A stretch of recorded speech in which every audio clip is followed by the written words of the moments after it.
नहमदु व नुसल्ली अला रसूलिल करीम अम्मा बाद फ़ाऊज़ु बिल्लाहि मिनश शैतानिर रजीम बिस्मिल्लाहिर रहमानिर रहीम। अस्सलामु अलैकुम, my name is engineer Farhan Tanveer and today is our sixth lecture for the series of CCNA 200-301 certification course, and today's topic that are to be covered are basically the basics of the IP version number 4 or Internet Protocol version number 4 IPv4 addressing schemes. So starting our today's lecture, first topic that we have to cover here is the address field. Basically an IPv4 address is used to identify a particular PC or a particular host on the network. It's just like basically the address of a house. In case of residential addresses, we have two portions that is one is the address of that house and the other portion is the area location. So similar is the case of an IPv4 address. An IPv4 address is also divided into two portions. One is the portion of the network and the other one is the portion of that particular host. So if you have a laptop, you have a PC or you have a smartphone, then basically all the internet devices will be having some IP address, either IP version number 4 address or either IP version number 6 address. But IPv6 is out of scope for our today's lecture. We will be covering IPv6 in great detail in the upcoming lectures, but at present we have to deal with the IPv4 address. Basically the IPv4 address is a 32-bit field. A total of 32 addresses are needed to specify the IPv4 address, and these 32 bits are divided into 4 different groups.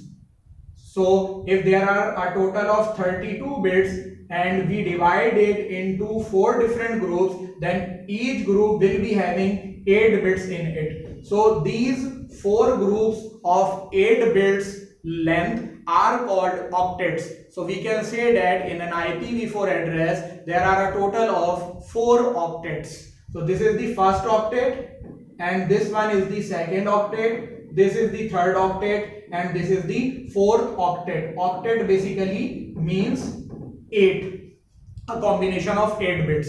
So now if we talk about an IPv4 address format, basically an IPv4 address is called a DDN. So what is meant by DDN? DDN stands for dotted decimal notation. Let us consider an example of IPv4 address. I have written over here 192.168.1.1. This is basically DDN format. Why is it so? Because there are dots placed between the octets. There are 4 octets. 192 is the first octet, 168 is the second octet, 1 is the third octet and the other one is the fourth octet. So basically it is a DDN, dotted decimal notation, because these numbers are not hexadecimal or some other base. These are decimal numbers. So dotted decimal notation is the format of an IPv4 address.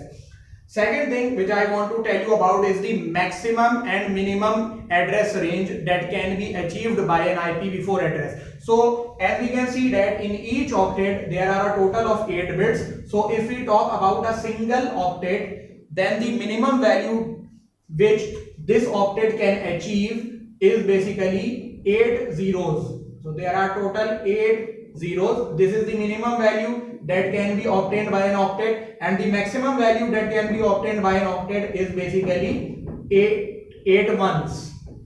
If you total up these addresses using the concept of binary to decimal conversion, we know that this place has the weightage of 1, then 2, 4, 8, 16, 32, 64 and 128. If you add up all these, this will become equal to 0. But if you add up all these numbers, 128 plus 64 plus 32, all these numbers are added because all the bits are high. Whenever the bit is high, then you have to take up its weightage. If this bit is 1, then you have to add up 128. If this bit was 0, then 64 would not be included. But at present case, we have to find the maximum range of the IP address. So this is equal to 1 and therefore we have to include the 64. So if you sum up all these, this will become equal to 255. So never you will see an IPv4 address exceeding the limit of 255. Never you will see that in an IP address octet there is written 260 or it is written there 2300. 255 is the maximum value that cannot be crossed by an IPv4 octet field, and the minimum value is 0. So we can say that if we consider all the 4 octets, then the minimum IPv4 address will become equal to 0.0.0.0, and the maximum value that can be achieved by an IPv4 address is 255.255.255.255. This is the minimum and this is the maximum range of an IPv4 address. But hold on, there is another twist in this story, and that is the case of classes. In case of a class of an IP address, basically in an IPv4 address, there are a total of 5 different classes. So these classes are named as class A, class B, class C, class D, and class E. So when we talk about any host IP, then that host IP will belong to either class A or class B or class C, because class D and class E IP addresses are not for a single host or for some usage of any PC or laptop, etc. Basically class A, B, C are there for the host addresses. Host, by host I mean a laptop, a PC or a smartphone. Any IP address bearing device is called a host. But the case of class D and class E is that class D is reserved for multicast addresses. This is for multicasting. Multicasting are basically a special kind of IP address that is used by different routing protocols, etc. So these are not given to any single host or a network. So this is for multicasting, and class E was reserved range for the IP addresses. So these two ranges, that is D and E classes, are not given to any particular host. So now talking about the classes range, from which address till which address are present in the class A, or we can say that if I say to you that I have an IP address 179.20.50.254, and I ask to you that to which class this IP address belong, so that comes in the case of classes range. So basically now we are going to calculate or find or tell you about the classes range, from which address till which address is in the class A, and similarly for class B and C. So starting that calculation,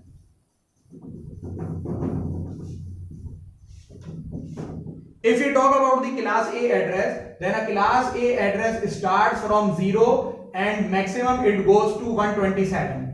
What does it mean? This is the first octet value. If I say to you I have an IP address 0.1.2.3. up till 127.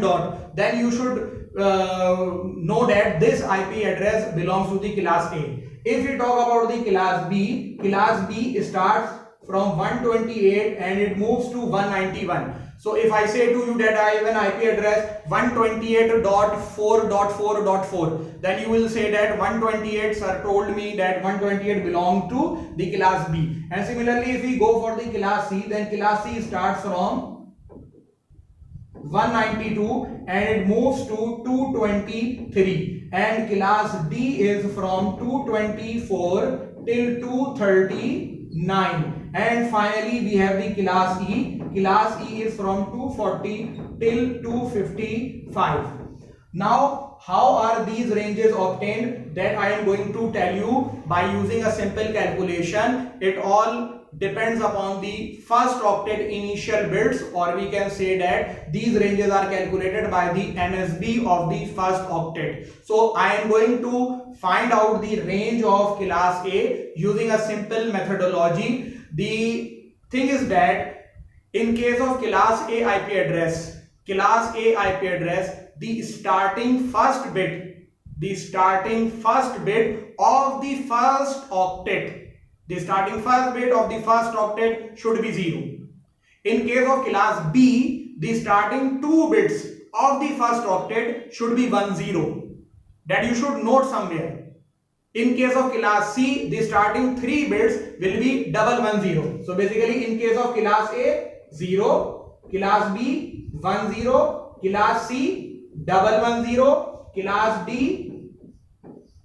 110, and class E is basically tetra 1. So now if you fix the first bit to 0, then you are left with how many bits in the first octet? Then you are left with 7 bits in the first octet. So these 7 bits may be either all zeros or all ones. These 7 bits can be either all zeros or all ones. So if we calculate this value by turning off all the bits 5, 6, 7, 8, then this becomes equal to 0. And if I turn on all these bits 1, 2, 3, 4, 5, 6, 7 and this one is 8, then this becomes equal to 127. Adding up these all bits becomes equal to 127. So 0 till 127 is the range of a class A IP address. So that I told you earlier that 0 till 127 is the range of the class A IP address. Similarly, if you talk about the class B IP address, then class B IP address starting 2 bits are fixed at 10. So now how many bits are left? Then you are left with 6 bits. So what are these 6 bits? 1, 2, 3, 4, 5 and 6. And if we turn off all the bits 3, 4, 5, 6, 7, 8, then this becomes equal to 120 and 8. And if we turn on all the bits except the first 2 bits that are fixed at 1 and 0, if we turn on all the bits, then this will become equal to 1, 1. Then this becomes equal to 191. If you total up all these 1, 2, 4, 8, 16, 32, 64 is off, and then 128. So this is the method of finding out the range of different classes of IP addresses. Similarly, if we go to the class C address, then class C address starting bit 3 bits are 110. So what is the minimum and maximum value? 110 with all zeros, 110 with all zeros, 1, 2, 3, 4, 5, 6, 7, 8. This becomes equal to 192 and 110 with all ones. This becomes equal to 223. Now calculating the range of the class D IP address, basically the class D IP address is 1110. Then at a minimum for class D, 1110 along with all zeros, and then 1110 along with all ones. So if you total up these, then that will become equal to 224, and at a maximum it will move on to 239. Finally is the case of class E IP address. If you talk about the class E IP address, then class E IP address starting 4 bits are 1, then starting 4 bits are 1, and then the ending 4 bits will be at a minimum equal to 0, and maximum value starting 4 bits are 1 fixed. Then the maximum value that can be achieved by using the 4 bits will be all ones. So this is total equal to 240, and this becomes equal to 255. That covers the whole values of that can be obtained by an octet. So we can see by this calculation that for class A IP address, the starting bit is equal to 0 and the remaining bits are under your control. For class B IP address, the starting bit 2 bits are 1 and 0, the remaining 6 bits are under your control. For class C 110, class D 1110, and for class E it is tetra 1. So I hope that this is now clear to you that how the ranges of a class, how the ranges of different classes of IP addresses are calculated, IPv4 addresses are calculated. Now we are moving to the our next topic for this presentation is the need of a subnet mask. As you have seen from your previous experience that always with an IP address there is always a subnet mask attached to it. Whenever you do IP setting, or you check the IP setting of your laptop, or you check the IP setting of your PC or some other host, then you see that along with the IP address there is a subnet mask. So why is a subnet mask necessary? Why is a subnet mask used? Basically, I already told you that in case of an IP address, there is basically 2 portions of an IP address, just like the residential home address, that there are 2 portions. So these 2 portions of an IP address are basically the network portion and the host portion. So which bits are used for the network and which bits are used for the host, that is determined by the help of a subnet mask. So before moving to the subnet mask, I want to clarify one thing also, that a class A, B and C, these are the three classes that I told you can be used for providing the IP address of some host. In case of class A IP address, the 4 octets, these are basically, first octet is for network while the other 3 octets are for host. Similarly, for class B, if we talk about class B, then in case of class B, 2 octets are for network and the remaining 2 octets are for host. And for class C, 3 octets are of network and 1 octet is of host. So if I express a class A IP address, let's say take the example of a class A IP address. This is a class A IP address 10.1.1.1. This is a class A IP address because this 10 belongs to the range of 0 till 127. I told you that a class A IP address starts from either 0 and at a maximum goes to 127. So this is 10, this comes between 0 till 127. So this is the class A IP address. So with this class A IP address, I will write with it an /8. So what does this /8 means?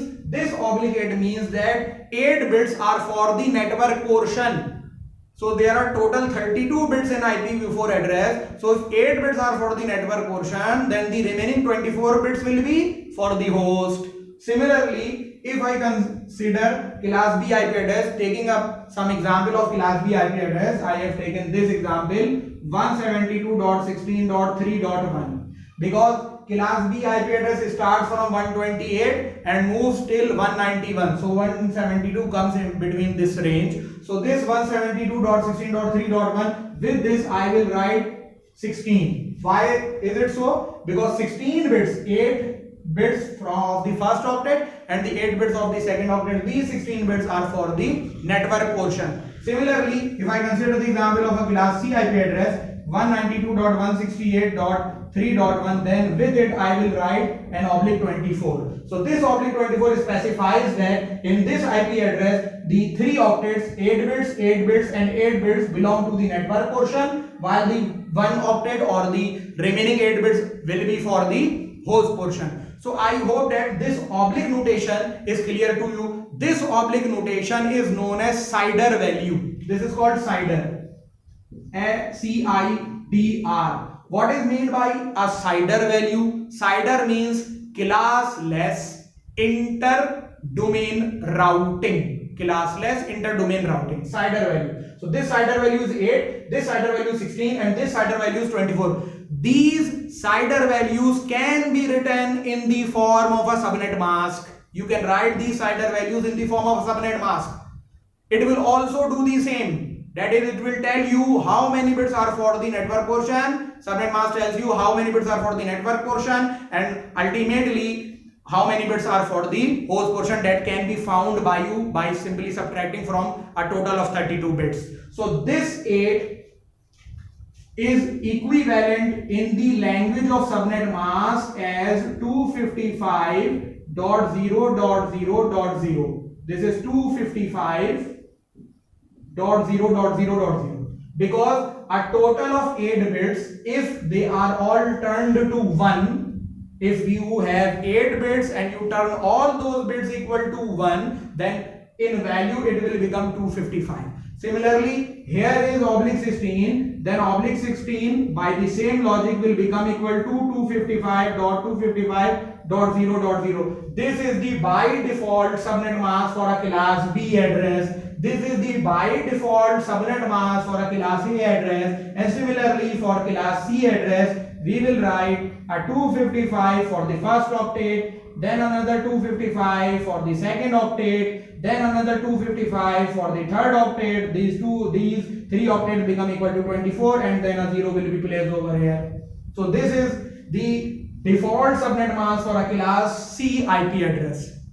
So I hope that these 2 points are now clear to you. Need of a subnet mask. Whenever someone asks you why is the subnet mask necessary, then you will say that subnet mask specifies that in a 32-bit IPv4 address, how many bits are for the network portion and how many bits are for the host portion. Similarly, a subnet mask is represented in a short form as CIDR value, because writing /8 is more easy for us as compared to writing as 255.0.0.0. But in case of networking devices, in case of laptop PCs, you have to write in this format, not in this format. So I hope that these two things are now clear to you. Default subnet mask, basically class A has the default subnet mask of 255.0.0.0, class B has this, and class C has this default subnet mask.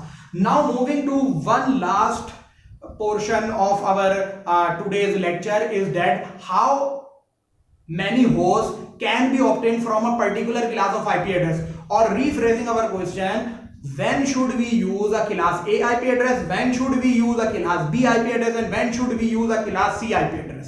So now I'm going to answer this question by a simple calculation. In case of an IPv4 class A address, for a class A address, you have a 24-bit host portion. 24-bit host portion. So how many hosts can be formed by 24? You have 24 host bits. So number of hosts that can be obtained by using simple formula 2 to the power n, number of hosts will be 2 raised to the power 24. Theoretical number of hosts. Theoretical number of hosts. If you want practical number of hosts, then you have to simply minus a 2 from here. Why this 2 is minus from this calculation, I will tell you later in this video. Now moving to class B. If you have a class B IP address, then there will be 16 host bits, and number of hosts that can be obtained by using a class B IP address will be 2 to the power 16, but practically 2 to the power 16 minus 2. Similarly, if you talk about class C IP address, then 8 host bits are there, and therefore number of hosts that can be obtained by this is 2 to the power 8 minus 2. This becomes equal to 254. So now there must be a confusion that why are we subtracting this 2 from this range of IPs used for hosts. Basically, you cannot give 2 IP addresses to your laptop, PC or any other networking device. What are those 2 IP addresses? The first IP address and the last IP address. If you talk about a network, then in that network there will be a particular range of IP addresses that you will be providing to your PCs. So out of that range, the first IP address and the last IP address that cannot be given to any PC. The first IP address is the network address itself, and the last IP address is the broadcast address of that network. So you cannot name a house that if we have 4 different blocks in our city, block A, block B, block C and block D, and I ask to you that what is your residential address, and you say that my residential address is block A, then I will say that block A comprises of many PCs. Well, block A comprises of many houses. So you cannot name your house as block A. So block A is the area, is the complete area. Similarly, the first IP address of a particular range of IP addresses is the network area, network ID itself. You cannot give it to a particular PC. Similarly, if I ask you what is the address of your home, and you say that the address of my home is all houses of block B, then that is also not acceptable. I will say that all houses of block B means the broadcasting of block B. Broadcasting means giving addressing all the PCs or all the houses. So the first IP address is the network address and the last IP address is the broadcast address. These two addresses cannot be given to a particular host, and therefore I have subtracted from this total range these two addresses in each case of class A, B and C addresses. So theoretically you can see that class A is having the largest number of hosts. So if you have a large organization, then generally there is some trick also in these IP addressing that I will tell you in the upcoming videos. But generally, if you have a large organization, then you should go for a class A IP address. And if you have a medium organization, then go for the class B IP address. And if you have a small organization having less number of PCs, then you should go for a class C IP address. But there are multifarious methods to use a class C IP address for a large organization also, that I will tell you in the upcoming lectures. I hope that this video is useful to you in understanding the basic concepts of IPv4 addressing. In the upcoming classes, we will be dealing with the subnetting of IPv4 addresses. That is also very important topic of our CCNA 200-301 certification. I hope that you will like this video and kindly subscribe my channel and share and like this video among your friends. Jazakallah. Till then, it is time to say goodbye. Assalamu alaikum wa rahmatullahi wa barakatuh.